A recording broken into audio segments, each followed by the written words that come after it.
Hola, pues bienvenidos a esta exploración profunda. Hoy nos metemos en un tema que, híjole, siempre genera muchísima curiosidad, a veces controversia y, la verdad, muchas preguntas. Las experiencias cercanas a la muerte, las famosas SM. Hola. Sí, un tema fascinante y complejo. Exacto. Y para abordarlo tenemos, pues, un buen material. Hay estudios científicos serios, artículos de divulgación que intentan explicarlo y, claro, los testimonios personales, que son impactantes. Algunos de niños incluso, que te dejan pensando muchísimo. Definitivamente. Esos testimonios son clave. La idea hoy es tratar de desentrañar qué son estas experiencias, ver qué patrones, qué elementos se repiten una y otra vez en los relatos. Ujú. Y sobre todo, ¿qué preguntas nos lanzan sobre la conciencia, sobre la vida, la muerte? Todo eso, pero basándonos estrictamente en la información que hemos podido recopilar, sin especulaciones de más. Ok, vamos a desglosar esto. Perfecto. Y creo que un buen punto de partida es, bueno, intentar definir de qué hablamos. Son estos eventos lúcidos, muy vívidos, que la gente recuerda perfectamente y que ocurren cuando están clínicamente muertos o muy, muy cerca de ese estado. Clínicamente muertos, o sea, corazón parado, sin respiración. Exacto, paro cardíaco, por ejemplo.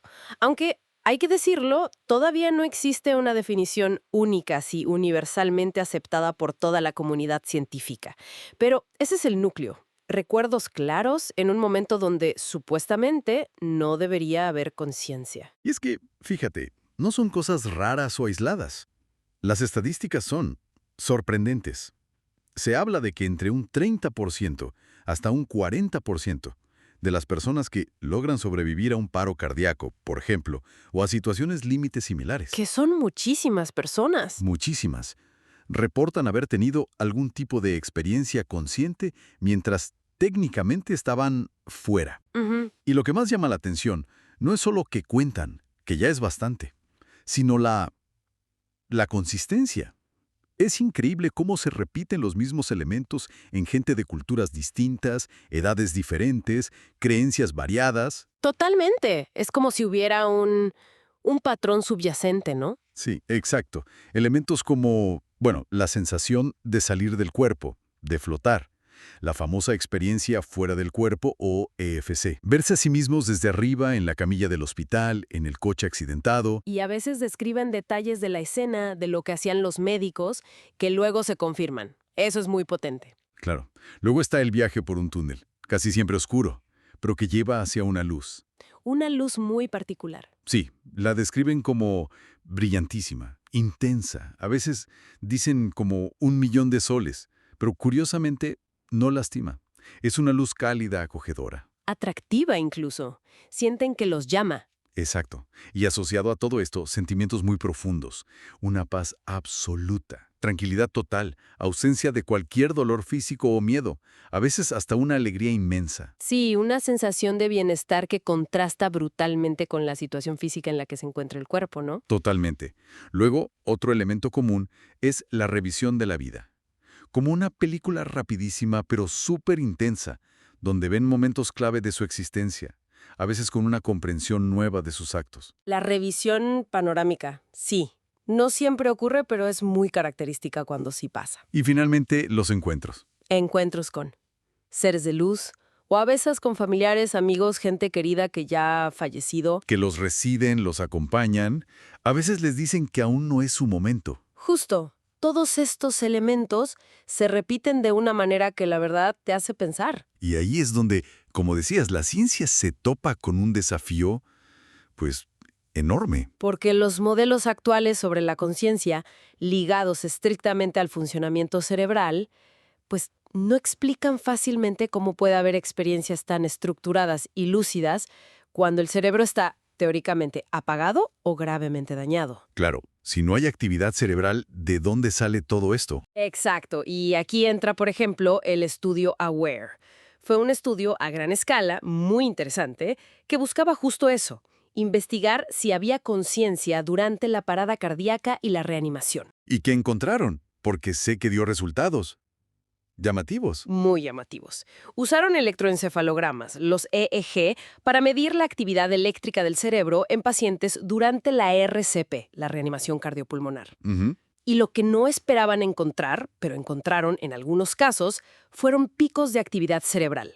Ojo, no antes del paro, sino después de que ya había ocurrido y se había iniciado la RCP. Actividad cerebral organizada, no solo ruido. Actividad organizada, sí.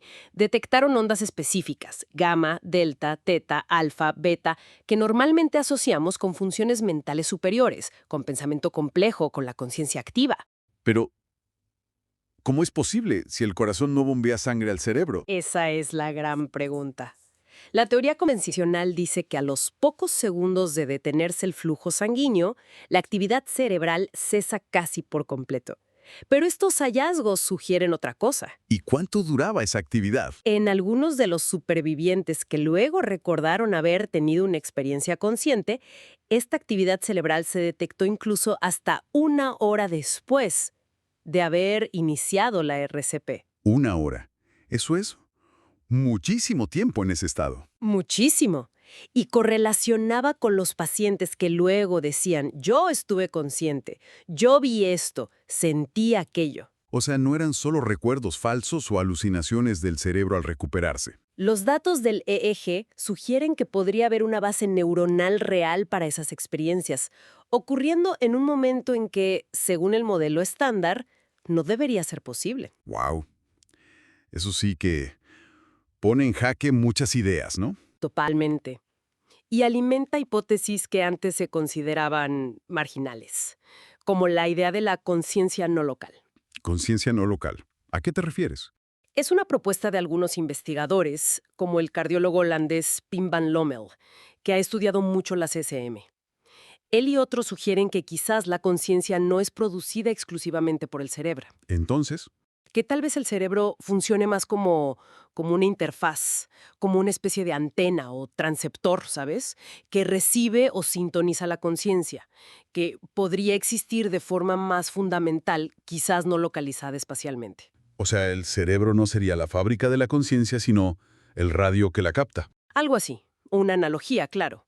Pero la idea es que la conciencia podría ser más primaria que la materia cerebral y que, en condiciones extremas como una SM, esta conciencia podría funcionar de manera más independiente del cerebro físico. Entiendo. Una idea radical si la comparas con la visión científica más estándar. Absolutamente. Choca de frente con la visión materialista predominante que dice, no hay cerebro funcionando, no hay conciencia, punto. Pero los datos de la WER y la consistencia de los relatos, pues al menos abren la puerta a cuestionar esa visión tan cerrada, ¿no? Justamente.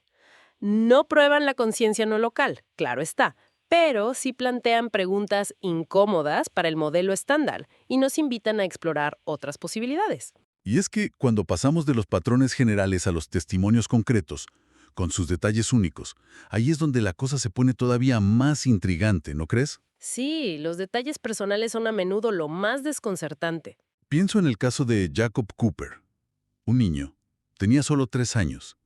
Tuvo una SM y al volver describió cosas. Bueno, describió una revisión de vida. ¿A los 3 años? ¿Qué vida podía revisar? Exacto. Pero lo increíble es que él dijo que en esa revisión vio escenas de una vida pasada. Una vida donde, según contó, él se había suicidado. ¿Qué? Un niño de 3 años. ¿Sí? Obviamente es un relato difícil de verificar, ¿no? Pero que un niño tan pequeño hable de esos conceptos de revisión de vida, de vidas pasadas, de suicidio, es, por decirlo menos, llamativo. Uf, sí. Te deja helada. ¿De dónde sacaría algo así? Esa es la pregunta. Influencia cultural. A esa edad parece poco probable para algo tan específico. Fantasía. Quizás, pero encaja extrañamente con los patrones de SF en adultos. Esos casos con niños son particularmente interesantes porque, en teoría, tienen menos equipaje cultural o religioso preexistente que pudiera moldear la experiencia. Justo. Y luego están esos detalles verificables que mencionabas antes, de la CFC. Como la historia de, creo que era una mujer que tuvo un paro en la ambulancia Ajá. y durante su experiencia vio a su papá que ya había fallecido. Hasta ahí, bueno, Podría ser una alucinación consoladora, ¿no? Podría ser. Pero el detalle es que ella dijo, vi a mi papá, pero tenía el pelo largo, como cuando era joven. Y resulta que ella casi siempre lo recordaba y lo había visto en fotos con el pelo corto, ya de mayor. El pelo largo era un detalle muy específico de su juventud, que ella quizás ni conocía bien. ¡Wow! ¿Y se pudo confirmar ese detalle? Aparentemente sí, con otros familiares o fotos antiguas. Esos pequeños detalles aparentemente triviales, pero correctos y desconocidos para la persona, son los que realmente dan que pensar sobre si solo es el cerebro inventando cosas. Sí, porque desafían la explicación de que todo es una construcción interna basada en recuerdos propios. Si la información es nueva y correcta, ¿de dónde viene? Exacto. Es como si realmente estuvieran percibiendo algo fuera de su cuerpo o accediendo a información de otra manera. Y más allá de los detalles de la experiencia en sí, hay otro aspecto que es increíblemente consistente y muy importante: el impacto que estas experiencias tienen en la vida de las personas después. La transformación, Ajá, sí, eso es fundamental. Casi todos los que pasan por una SM, su vida cambia. radicalmente. De forma casi unánime, reportan una disminución drástica del miedo a la muerte. A veces desaparece por completo. Ya no le temen. Lo cual es lógico si has tenido un atisbo de algo que parece pacífico, amoroso. Precisamente, sienten que la muerte no es un final, sino una transición. Y eso les quita un peso enorme. Pero no solo cambia su visión de la muerte, sino también de la vida. ¿En qué sentido? Se produce un cambio profundo en sus valores. Las cosas que antes les parecían importantes, como el éxito material, el estatus, pierden peso. ¿Y qué gana importancia?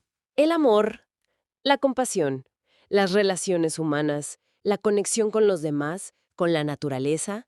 Muchos describen un despertar espiritual, aunque no necesariamente religioso en el sentido tradicional. Buscan un propósito más profundo en su vida. Sí, a menudo sienten que tienen que hacer algo, que han vuelto con una especie de misión, como una niña de 5 años que contó muy seriamente que Jesús le había dicho que tenía que volver para decirle a la gente que la muerte no existe. Qué responsabilidad para una niña de 5 años. Imagínate, pero lo viven con mucha convicción. Y otro cambio frecuente es un aumento de la intuición. ¿Como que más intuitivos? Sí, reportan ser más sensibles, tener premoniciones, percepciones que otros considerarían paranormales, como si esa experiencia les hubiera abierto otros canales de percepción. Entiendo. Una transformación muy profunda en múltiples niveles. Muy profunda. Ahora, es importante decir que aunque la inmensa mayoría de las SM reportadas son positivas, luminosas, llenas de paz y amor, ¿Hay excepciones? sí, existen. Hay relatos de SM negativas o angustiantes. No son tan comunes, o quizás se reportan menos, pero existen. ¿Y cómo son esas? Pues en lugar de paz, sienten angustia, miedo, confusión. A veces escriben lugares oscuros, vacíos o encuentros con presencias amenazantes. Son experiencias muy perturbadoras. Vaya, eso rompe un poco con la imagen idílica que a veces se tiene. Sí, y es importante tenerlo en cuenta para tener una visión completa del fenómeno. No todo es luz y amor, aunque parece ser lo predominante. Las causas de estas variaciones no están claras. Claro. Y supongo que para alguien que vive una experiencia así, sea positiva o negativa, integrarla en su vida normal debe ser complicado. Muy complicado. Sobre todo porque a menudo se enfrentan al escepticismo o a la incomprensión. Al miedo a que te tomen por loco, ¿no? Exacto. Miedo a ser ridiculizado, a que lo atribuyan a falta de oxígeno, a drogas, a un trastorno mental. Este miedo al juicio social hace que muchas personas tarden años en hablar de su experiencia o que nunca lo hagan abiertamente. Qué difícil. Vivir algo tan trascendental y no poder compartirlo. Sí, puede ser muy aislante. Por eso es importante crear espacios donde se pueda hablar de esto sin temor, donde se escuche con respeto, aunque no se tengan todas las respuestas. Totalmente de acuerdo. Entonces, si intentamos hacer un resumen de todo esto que hemos platicado, ¿qué nos queda? Bueno, yo diría que las ESM son un fenómeno real en el sentido de que son experiencias subjetivas genuinas reportadas por millones de personas en todo el mundo. Un fenómeno global con características llamativamente similares a través de culturas y tiempos. Exacto. Con elementos recurrentes como la EFC, el túnel, la luz, la paz, la revisión de vida, los encuentros. Y con efectos posteriores muy profundos y duraderos en la psicología, los valores y el propósito vital de quienes las experimentan. Ok, entonces la pregunta del millón. ¿Qué significa todo esto? Pues esa es la pregunta que sigue abierta, ¿no? Y es quizá la más importante. Porque las explicaciones puramente fisiológicas o psicológicas se siguen investigando. Y seguramente explican parte del fenómeno, la falta de oxígeno, la liberación de neurotransmisores, la actividad cerebral residual, factores psicológicos como la despersonalización o la expectativa. Todo eso juega un papel, sin duda. Pero, explican todo. Ahí está el kit de la cuestión. Explican la lucidez extrema en estados de mínima o nula función cerebral detectada. Explican la consistencia transcultural tan marcada. Explican los relatos detallados de niños muy pequeños con poco contexto para inventar algo así. O los casos de percepción verídica durante las CFB. Esos detalles que no deberían saber. Exactamente. Esos aspectos son los que, bueno, los que nos invitan a preguntarnos si hay algo más, si la relación entre el cerebro y la conciencia es más compleja de lo que asumimos. Si la conciencia no es solo un producto del cerebro, sino algo que quizás puede existir o funcionar de otra manera cuando el soporte físico falla. Esa es la gran pregunta que estas experiencias nos ponen sobre la mesa. ¿Podría la conciencia, en esas circunstancias límite, experimentar una realidad diferente? ¿O incluso operar de forma más independiente de las restricciones biológicas habituales? Una pregunta enorme. Y sin respuesta definitiva por ahora, supongo. Sin respuesta científica definitiva. Pero la consistencia y la profundidad de estos relatos nos obligan, al menos, a mantener la mente abierta y a seguir investigando este misterio que toca el núcleo de lo que significa ser humano, ¿no? Definitivamente. Un misterio en la frontera de la vida y la muerte. Pues, creo que es un buen punto para dejar la reflexión abierta. ¿De acuerdo? Un tema que da para pensar mucho. Y hasta aquí llegamos por hoy. Gracias de verdad por tomarte el tiempo de escuchar, por quedarte hasta el final. No todo el mundo lo hace, y eso dice mucho de ti. Si este episodio te movió algo, te hizo pensar, reír, enojarte o simplemente te hizo sentir acompañado en el caos, entonces ya valió la pena. Pero no te lo quedes. Compártelo. Alguien más allá afuera también necesita escuchar esto. Súbelo a tus redes, mándaselo a un amigo, a tu pareja, a tu grupo de WhatsApp, como quieras. Pero pásalo. Suscríbete también, porque esto apenas empieza. Lo que viene va más profundo, más directo y con menos filtros. Y no lo olvides, quedarse igual también es una decisión, y suele ser la más cara. Y si quieres seguir recibiendo contenido de este valor, mira este video que tenemos preparado para ti. Te va a hacer ruido del bueno.